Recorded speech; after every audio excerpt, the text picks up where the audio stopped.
I suffer from the imposter syndrome at times when I'm with other founders. Oh, yeah.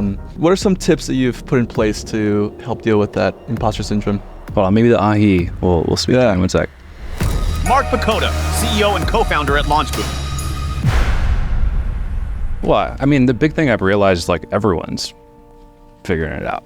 It's like no one knows what the hell is going on. Reminds me of this book, it's like Sapiens. Have you ever read Sapiens? Mm-hmm. It covers the history of humankind essentially, but I feel like one of the more powerful concepts from that book is that looking how essentially everything's fiction, right? Everything is like made up in our world, you know? Like our rules of society are, I mean, controversial religion, you know, business, like all these different things are made up by humans, and then we choose to actually believe these things, and it's how the world works. And the reason why I bring that up is because when it comes to imposter syndrome, it's like, why am I feeling like I'm an imposter? Like when everything is just made up, you know? It's like we're all figuring it out. There is no like right answer or like right way of doing things, really.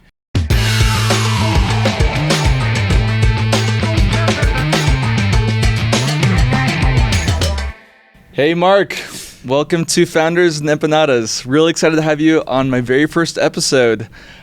Today we'll get a little bit dirty, get into empanadas, but we'll also be talking about some uncomfortable topics around starting a company and the mental health tolls that takes. So good to have some comfort food while we go into the uncomfortable topics. I'm hungry. I'm ready to get started. Ready to eat some empanadas, tell some stories. Let's do it. Let's do it. So we got some empanadas de papas and some de carne. All right. Go for it. Here we go. Which one are you going to do? I don't know. It's a surprise. It's a surprise one. We'll see. Dig in. A little ahi as well. Ooh. Nice. All right, let's see which one I got. Rolling with papas. Oh my gosh. Shit. All right, here we go. How is it? Oh my god. Get in there. You said to get dirty right off the bat? All right. Actually, I'm going to clean up a little bit. I am hungry. Dug it in. It's good. Very good. Awesome. So, Mark, I just saw on LinkedIn that you helped the company raise $1 million in one day. Right. Tell me a little bit more about that product, what they do, and what were some of the strategies you used?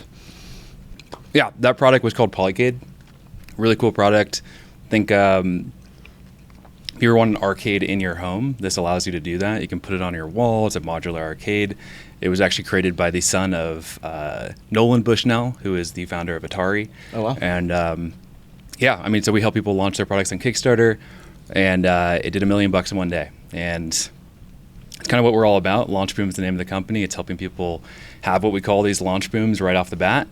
And I think it's a perfect example of that. So it was pretty cool to help him actually bring his product to life, really create a whole company out of it. I mean, he already had a company. This is helping this product launch and then grow his business from that. So it was pretty cool. I love it. Making a business out of an idea. Right. So, Mark, tell me the origin story. What's LaunchBoom and how did you get to where you are today? I will. All right. First up, I got to load this up with some ahi. There you go. Get another bite of this, like the spice. You know? Nice. I like it. Rico. All right. Origin story. We're going way back to college. So at that time, I was just graduating from San Diego State, and it was just a few friends of mine. I actually met through an internship, and we decided, hey, we don't want to get real jobs out of this. How hard could it be to start our own agency? And so, being blindly optimistic 22-year-olds, we're like, let's just go do it. And so at the beginning, it was just taking any project that we could. And we called the company Label Creative. There was really anything super special about the company, to be honest. We didn't have some grand vision or anything that we were trying to accomplish. We were just hustling and having fun, working with cool people that we liked. And just taking any project that we could get. And one of those projects that came to us was a friend of ours named Kevin. And he came and he had this product called EcoCube. And he said, hey, I want to launch this thing on Kickstarter. Can you help? And the product's pretty cool. It's like this aquaponics aquarium. So you think, you have the fish in the aquarium, the fish poop, it goes up, and it usually goes into a regular filter. Now that filter is a plant, right? Aquaponics, it goes through, it cleans the water, and has this whole ecosystem, EcoCube. And so, of course, we say yes, even though we have no idea what we're doing. And we learned a lot through that whole campaign, and we helped him raise about $80,000 on that first campaign. And one of our other clients saw this, who we were helping doing some like web design work at the time. They said, hey, can you help me launch my product on Indiegogo? And so this is another crowdfunding platform. And we said, sure. That one did 102,000. Kevin came back for the next launch, and it was EcoCube C. It was the new and improved version, and that one did 375,000. We're like, holy shit, this is something really cool. And around that time, I read this book called Built to Sell. And it's a really interesting book because it's a business book that's written as a fiction story, which is not typical, I would say, you know. And it tells a story of this agency owner that builds this company over time. And after like 10, 15 years and millions of dollars of revenue a year, he's like, you know what, I'm ready to sell this thing. He goes to his investment banker friend, and his friend basically tells him that his company is worthless. He's like, how could that be, right? And he says, well, your company is not unique. So it's like not in like a unique niche or anything. It is not teachable or systematizable, and it doesn't have repeat business. And I'm like, wow, I feel like I'm reading my story right now and also my potential future story of a label creative if we keep going down this path. And the whole idea in the book, the solution to this problem to make the business actually something that's sellable, or which just is a good business in general, is to create a business that accomplishes those three things. So it is unique, it is systematizable, it has repeat business. And so I'm looking back at our projects now, and I'm like, what are the projects that we've worked on that actually have accomplished those three things? And it's like, well, if we look at our crowdfunding projects, it's like it's super unique. It's in this very niche space, product launch, not even just product launch, it's in the crowdfunding space, right? It is systematizable. We followed the same thing from A to Z to get a result of a successful launch. And it also is repeatable. We had 3 clients, and 2 of the launches was 1 client, right? So we had a repeatable business model. And there's all other things you can do as well in between the launches to potentially have more repeat business. And so this whole idea is to create a productized service that accomplishes these 3 things. And the book, he created a logo design productized service. For us, we said, we're going to create a productized service around launching products on Kickstarter. Very specific, very unique. And, you know, I'm leaving out some specific details, but the long and short of it is that we then changed our whole business from Label Creative, rebranded it to LaunchBoom in 2015, at the end of 2015, and just went all in on doing that business. Amazing. And what was it like to be 22 years old with a few wins under your belt already on Kickstarter? I mean, I felt like hadn't really accomplished that much, to be honest. I mean, I didn't feel like a success or anything at 22 or 23, 24. I mean, 2015, I was 25 at the time when that happened. I think it was exciting, you know, like what we were doing with the Kickstarter stuff, but I still felt like I had a lot to prove, I would think, to myself and to everyone, the elusive everyone or whatever. Yeah. And at what point did you feel like you've hit that moment of proving it? Was it upon writing your book? I honestly don't feel that way now. It's like, in some sense, it's like a double-edged sword, right? Because it's a driving force to want to keep getting better. But other times I feel like I can let it almost get to me where it creates so much stress or even, I don't know, doubts of like self-worth when I'm comparing myself to other people, that it can actually have a pretty negative effect on just day-to-day life and stress and well-being in general. I feel like, not trying to over-exaggerate that part, I feel like in general I've gotten better at not letting that get to me as much. But yeah, I feel like constantly this back and forth of feeling like, oh, hell yeah, I'm proud of what I've accomplished, and like, man, I have so much more I feel like I should be doing. I love that you touched on that self-doubt. I know that I suffer from the imposter syndrome at times when I'm with other founders. Oh yeah. Let's double up on some ahi and dive a little bit deeper in there. All right, sounds good. But yeah, what are some tips that you've put in place to help deal with that imposter syndrome? I don't know, man. I feel like I'm figuring it out as we go. Hold on, maybe the ahi. We'll speak to you in 1 sec. I mean, the big thing I've realized is like everyone's figuring it out. Yep. It's like no one knows what the hell is going on. Reminds me of this book. It's like Sapiens. Have you ever read Sapiens? Mm-hmm. And you know, it covers the history of humankind essentially. But I feel like one of the more powerful concepts from that book is that looking at how essentially everything's fiction, right? Everything is like made up in our world, you know, like our rules of society are, I mean, controversial, religion, you know, business, like all these different things are made up by humans, and then we choose to actually believe these things, and it's how the world works. And the reason why I bring that up is because when it comes to imposter syndrome, it's like, what am I even feeling like, why am I feeling like I'm an imposter? Like when everything is just made up, you know, it's like we're all figuring it out together. We're all like creating this world together, and like no one really there is no like right answer or like right way of doing things really.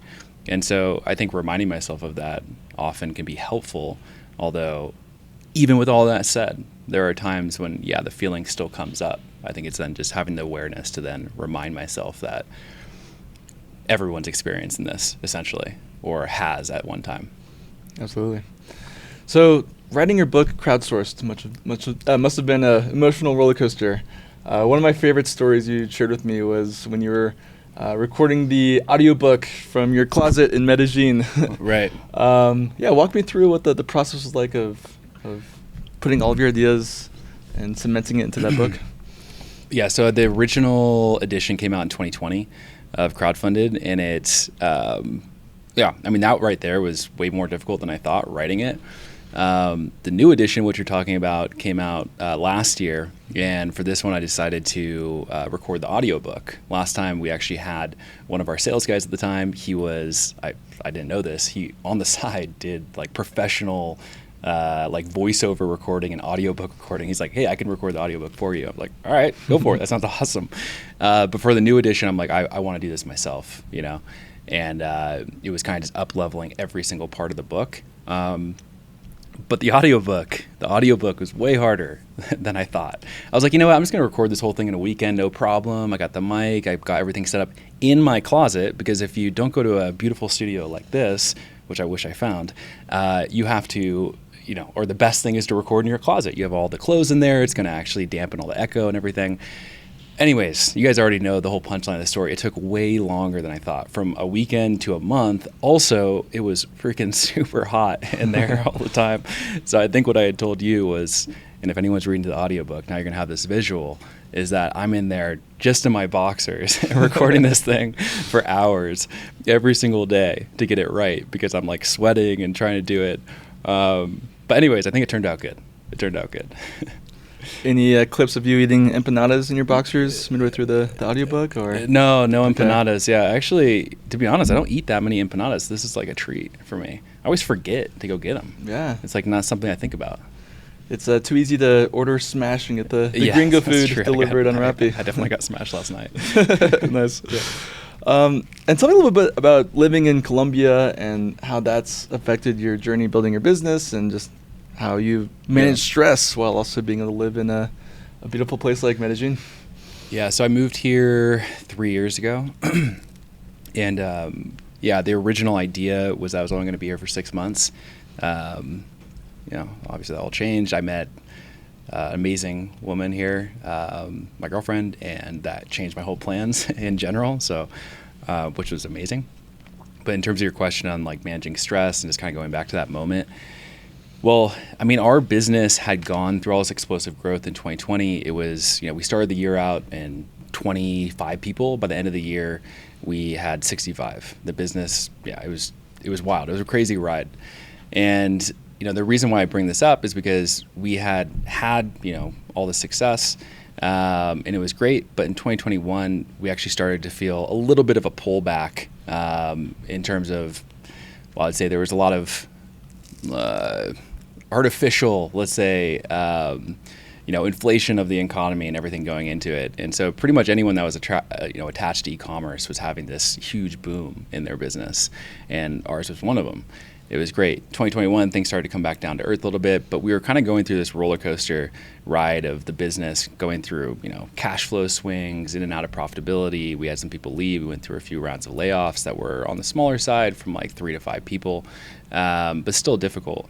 And even in the face of all this, I decided to go to Medellin because just the way things lined up, it felt like it was the right time. At that point, I had gotten out of a relationship. I was single at the time, and I just felt like this was the moment for me to actually go do this, if I wanted to actually experience it. And even in the light of, I would say, stress at work, this was something that I wanted to go do. And it kind of seemed like not the thing I should be doing at the time, because it's like we have this relatively big company. I mean, compared to you, we're not as big even at that time in terms of the employee count. But still, it seemed we have middle managers and all this stuff. We have some challenges in the business. Shouldn't I just stay in my typical lane and figure this out? I was like, no, let's go to Medellin. And I remember it was my second week I was here. I went to this event, and I'm so sorry, I can't remember the name of it. But basically it was like, it's bringing all these people together to have these like vulnerable conversations. It was really cool. And one of the things was that they had these quotes up on the wall, and you had to go there and choose one of the quotes. All right. And they're like, just pick any one that speaks to you. And so I chose "The adventure is worth it." And I went back and I realized when I saw that quote that was like a big reason why I went to Medellin, was even in the face of all this stuff happening. The adventure is worth it to like go out there, get myself outside of my comfort zone. And even in like that short time period, I was experiencing, of course, all these new things, but even growing and changing in myself, of seeing the world differently, of being humbled by trying to learn Spanish, of meeting all these other amazing people that are making me think different as well.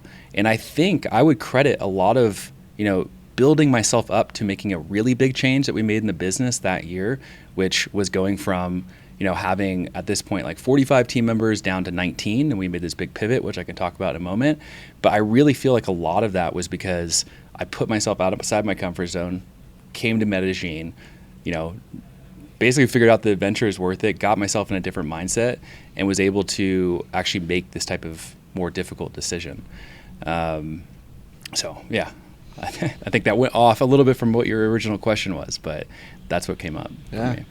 And walk me through a little bit more, reducing your team size from 45 to 19. What was the trigger behind that? And walk me through the motions. Yeah, it was hard. First off, it was really hard. I mean, I said during that last story, like, I had fired people before, laid people off, so fired people for cause, laid people off because of business changes or issues, but nothing quite like, laying off over 20 team members who I loved, honestly, in one day.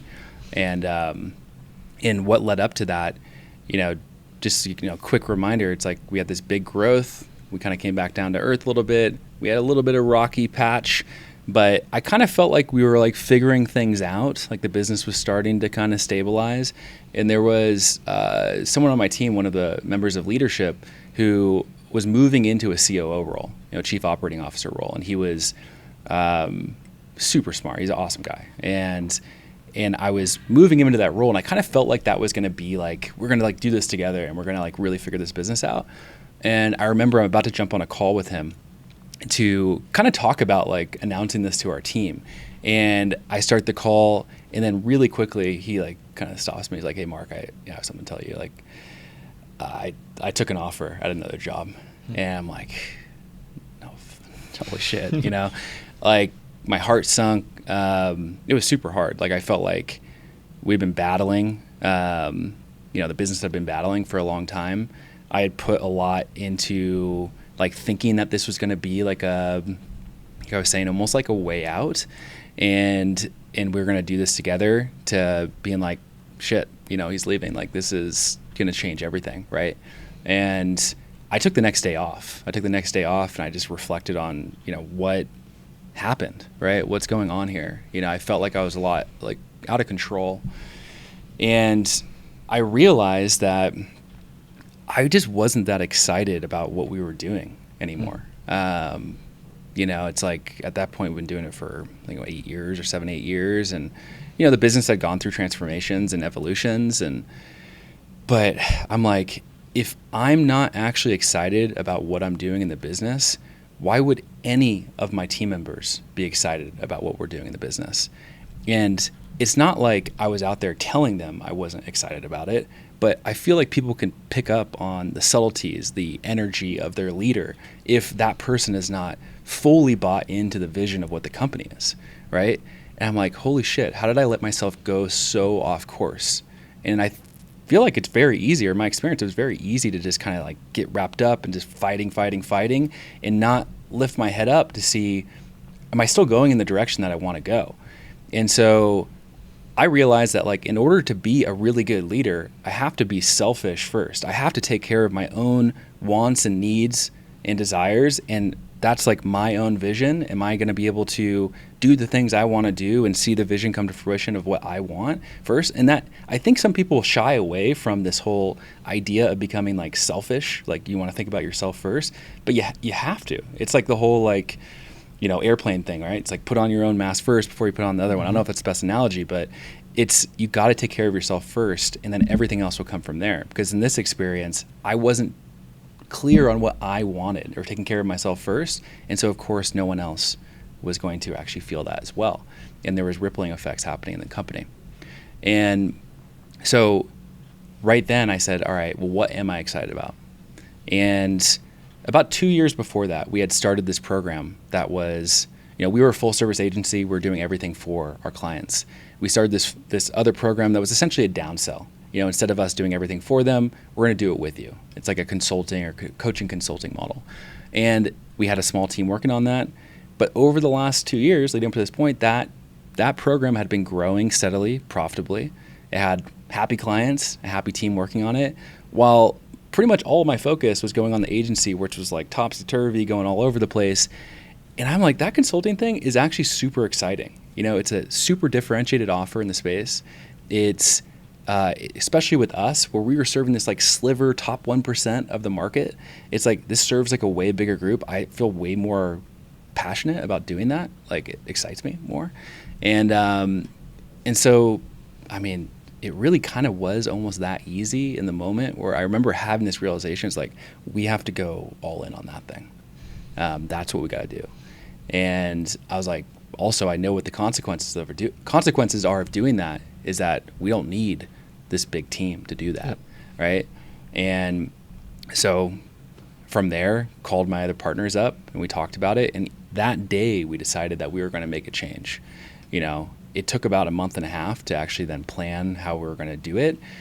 And yeah, it was super. I mean, it was hard. It was like one of those things where it's almost a conflicting feeling, because it's like so painful, and you're almost like bracing for the pain. You feel bad for what's about to happen for a lot of people, but at the same time, you know that it's the right path, because it's the honest path, right? It's like what I truly felt and thought that we should do.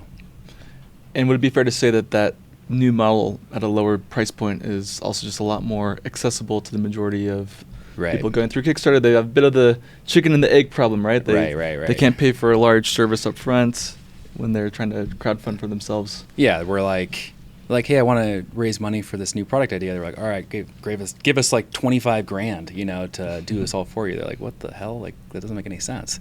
And so you end up just attracting people that already have a ton of money, or like established companies, which, again, there's a market for that. That's great. But the vast majority of people, which I think is a more exciting and fulfilling market to actually work with, doesn't have a ton of money to spend on it. And it makes sense, right?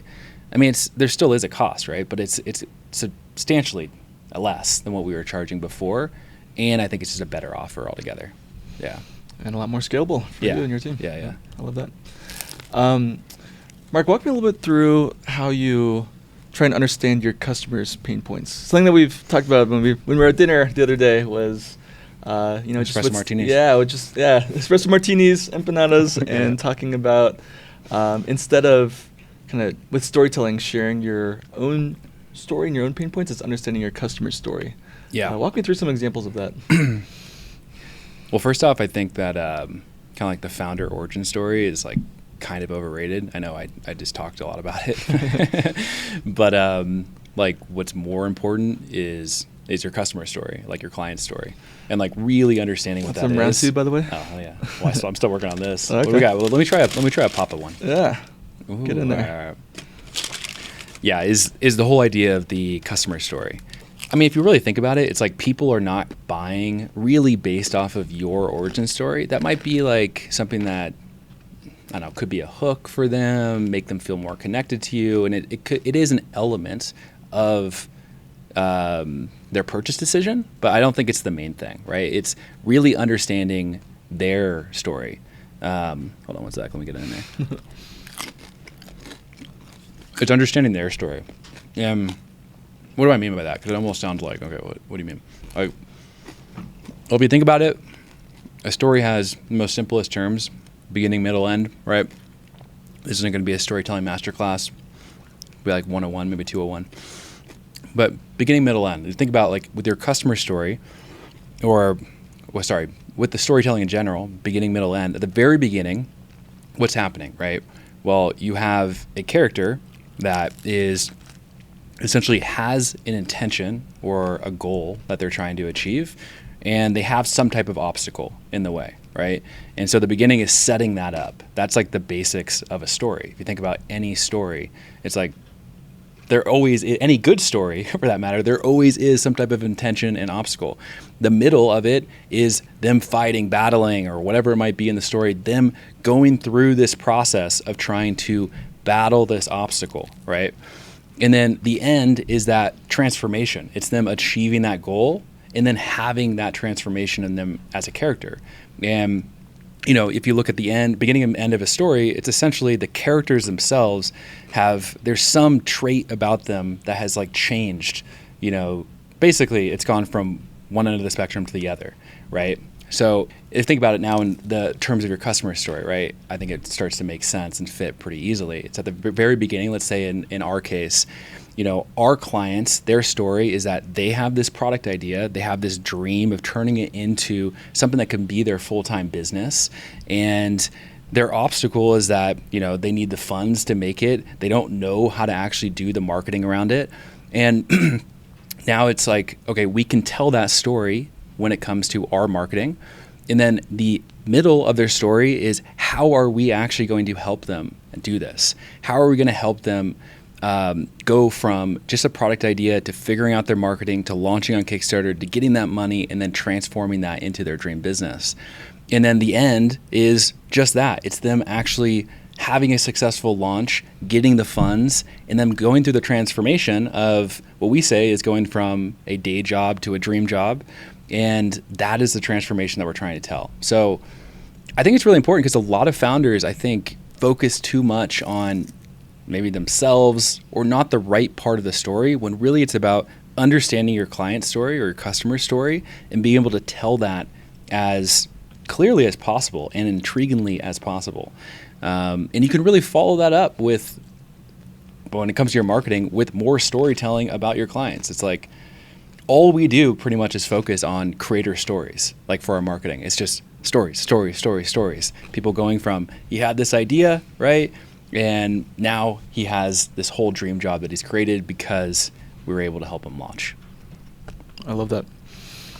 Mark, going back to Built to Sell, I know we've talked in the past about how you are productizing your services, implementing some AI features. Share with me a little bit more about how you've really set up your team for scalability and productize the entire experience for your customers. Yeah. What I like to say is that our business now is this like tech-enabled consulting company, and making workshop that a bit. It almost sounds a little bit too like, what is that? Well, let me explain. So it's like the intersection of software and then like expertise or like consultants, right? Like a service element as well. And so we said, all right, we have a very specific way that we help our clients launch their products on Kickstarter.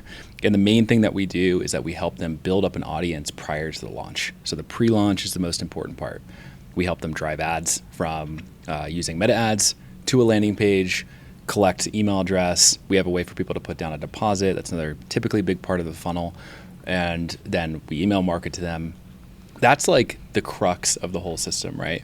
And so we said, all right, well, if we know that it's always going to be the same system essentially that they're doing every single time, let's actually build software that they can then use to help them build their funnels, connect everything to all the advertising, to Stripe for payment processing, connect it to MailChimp for email marketing.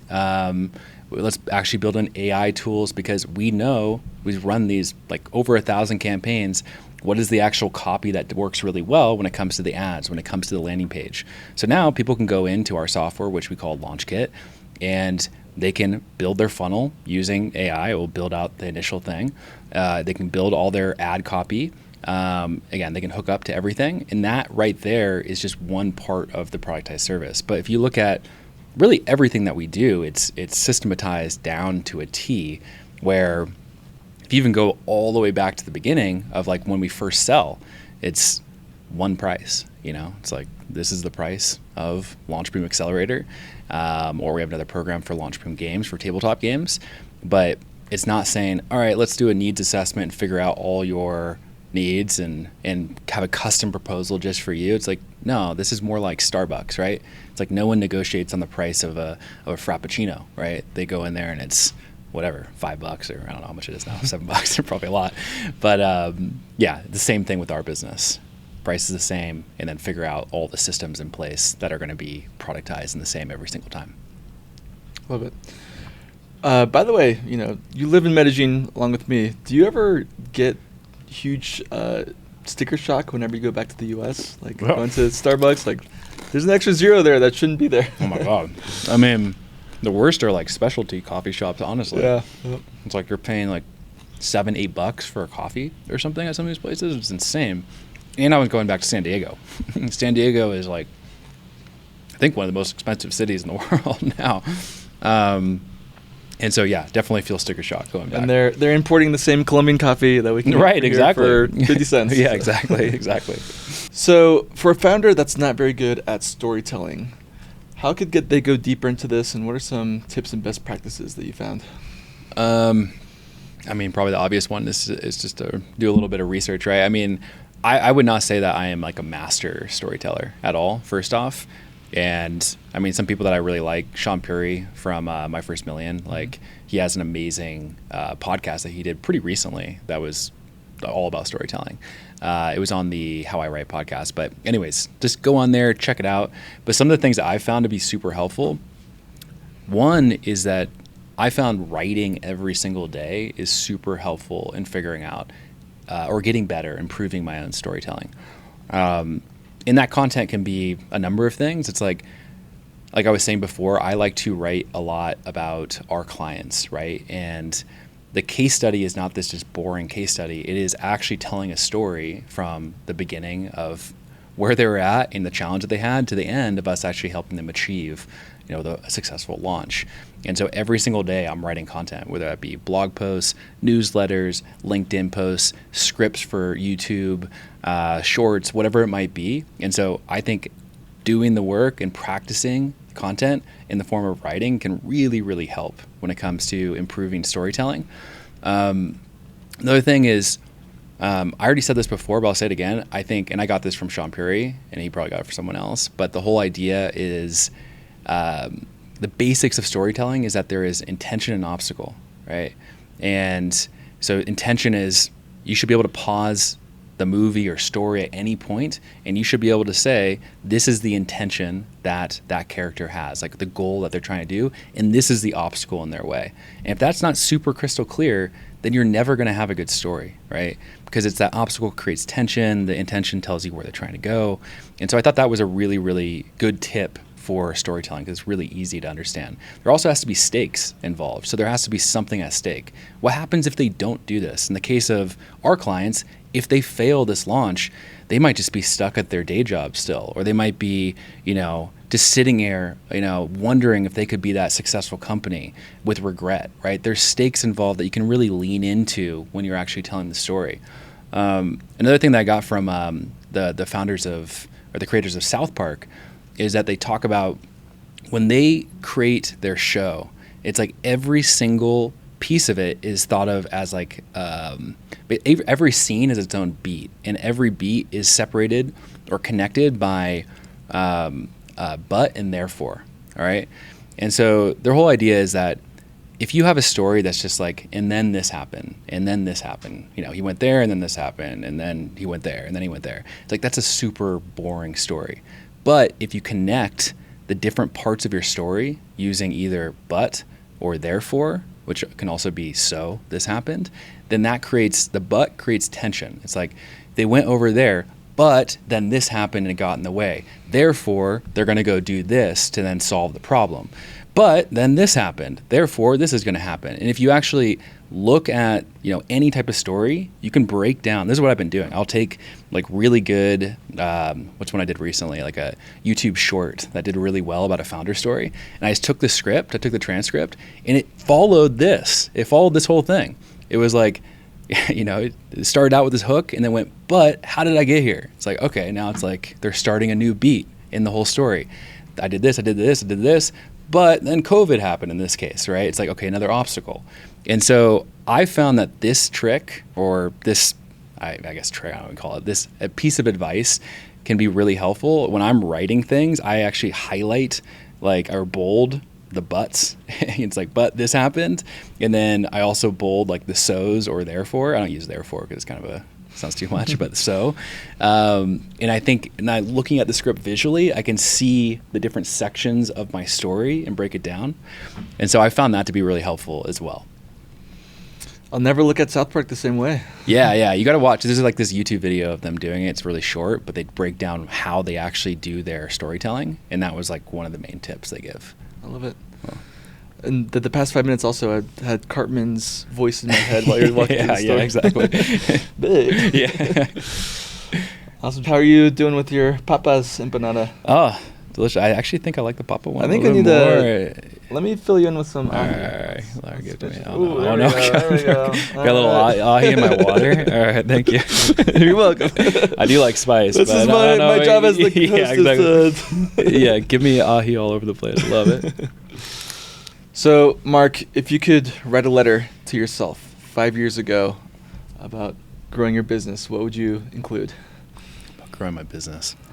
I'd say the very first thing, I'm 29 time, but like first off, I'm like, wow, 34, you start to feel the drinks a little bit more, I guess, Feeling in the knees. Yeah, exactly. Yeah, be grateful, first off. But when it comes to the business, I would say the first thing is you got to satisfy your own needs and wants and be really clear on what those things are and make sure that the business is actually serving you first. And I think that I always had this idea, when I was 29 or before that, it's like really got to put others in front of myself, almost to the point of like being like a martyr sometimes, right? And it just isn't going to actually end up serving anyone if I don't take care of my own needs first. So it's, Mark, take care of your own needs first, and that's going to actually be the best way to lead and the best way to take care of others. That would be the first thing. The second thing would be, the second thing would definitely be around most of what I think causes businesses to fail or have troubles is that they just don't look at their expenses and are really, really, really diligent about keeping their expenses down. I feel like it sounds so obvious to say it, but it's so easy. I found it so easy to rationalize, being like, oh yeah, like let's just like add that expense on here because that's going to actually allow us to grow and scale and all this stuff. And of course, some of those things can be very strategic, but there are so many different, like even little expenses, like subscriptions and all these different things, or I need to do this thing or whatever because this other company does it. And at the end of the day, it's just like most of them didn't fucking matter, and most of them didn't actually lead to us building a more profitable company. And so I would have rather actually grown a little bit more slowly, been more diligent and on top of our expenses back then, than trying to just like grow as fast as possible, be way more loose with expenses. Maybe I didn't think I was being loose then, but looking back on it, yeah. And I think that would have led to a business that was more healthy and probably could have avoided a lot of pain that we went through as well. Because ultimately it's like, I think profit is actually super important in our business. I think it's really sexy to look at businesses that are like unicorns and, are growing like crazy, right? But we got to remember that that's like such a tiny portion of the market. Not saying that we can't aspire to grow and get big and everything, but a lot of these businesses that are growing like crazy are fueled by investor money and all these different things, and they're not really that sustainable of a business. Now, don't get me wrong. Some of these companies, like, you know, their whole strategy is to eat up market share or take all this market share, and like, that's fine, right? I think in my case, my 29-year-old self that I was writing to, I'd be like, don't do that. It's like, that's not, there's a huge space for businesses that can be really successful without growing at this like rocket ship pace that is ultimately going to lead to a business that just isn't that healthy. And you could make way more money if you would just grow slowly, focus on profitability, and focus on making a really, really good product.